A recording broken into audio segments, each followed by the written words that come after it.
قرآن کریم فرقان حمید برہان رشید کی سورہ نحل کی آیت نمبر 16 وَعَلَامَاتٍ وَبِالنَّجْمِ هُمْ يَهْتَدُونَ، اللہ ارشاد فرماتا ہے کہ نشانیاں ہیں، وَبِالنَّجْمِ هُمْ يَهْتَدُونَ، اور ستارے کے ذریعے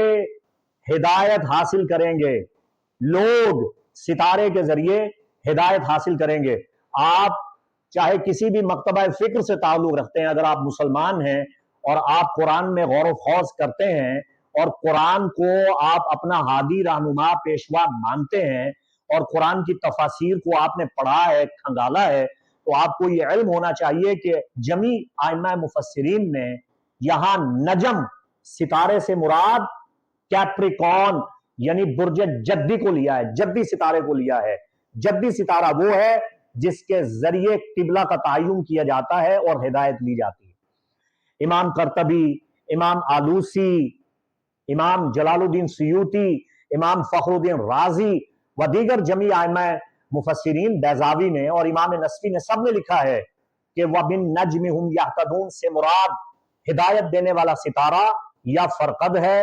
یا ثریا ہے یا جدی ہے۔ بنات الناش یعنی پلیسیڈیس،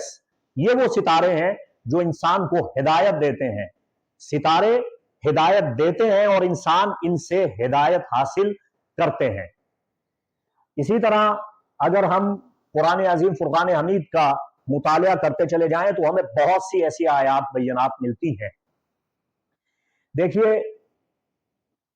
زمین والوں کے لیے سمت کا تعین کرنا، قبلہ کی شناخت کرنا، موسمی اثرات کے اندازے لگانا، دنوں کی گنتی کرنا اور حساب کتاب کو جانچنا اور پرکھنا اور ہدایت حاصل کرنا تبھی ممکن ہوگا جب ہم علم فلکیات اور علم نجوم سے آگہی حاصل کریں گے۔